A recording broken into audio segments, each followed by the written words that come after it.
પ્રકરણ 7 રુધિયો રૂવે। રોઈ રોઈ કોને સંભળાવું રે, જેસલજી કહે છે ઊંડા દુઃખ કેને સંભળાવું રે, જાડેજો કહે છે રુધિયો રૂવે રે મારો ભીતર જલે।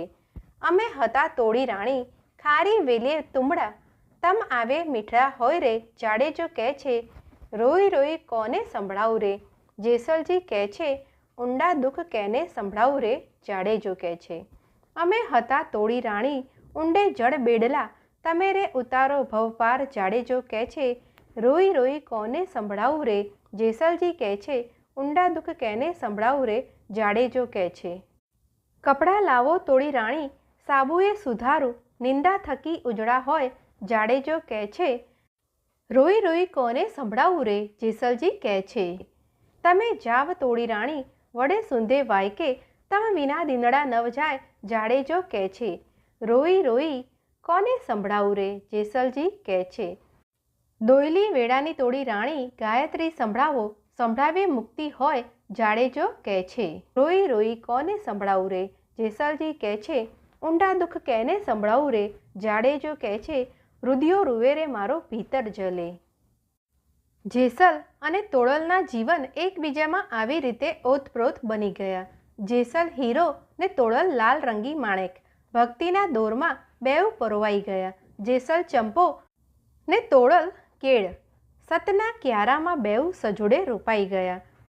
એને જેસલના ઉદ્દામ પ્રેમરૂપી જળ હિલ્લોળ ફરતી સંયમની પાળ બનેલી તોડલ જીવન આરામાં બેઉ ઝૂલવા લાગ્યા, અને એ પ્રેમ એટલે સુધી પહોંચ્યો કે બેઉએ એકી સાથે એક જ સમાધમાં બેસવાનો ઠરાવ કરી લીધો।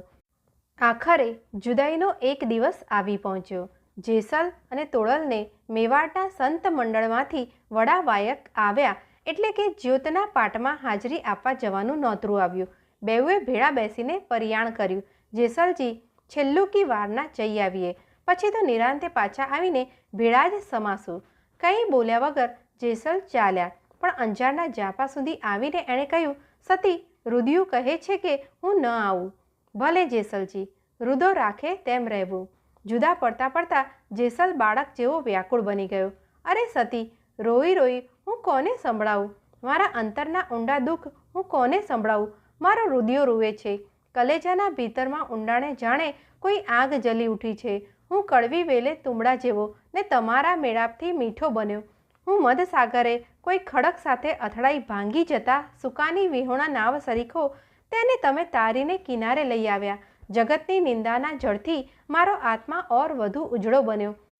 ઘણા ઘણા લોક અપવાદ મારે માથે ચડ્યા, તેની મને બીક નહોતી, ખેવના નહોતી, પણ તમે મને તજી જશો તો એકલા મારા દિવસે કેમ નીકળશે? જેસલજી, હું વહેલી પાછી વળીશ, એમ કહીને તોડલે મેવાડનો માર્ગ લીધો।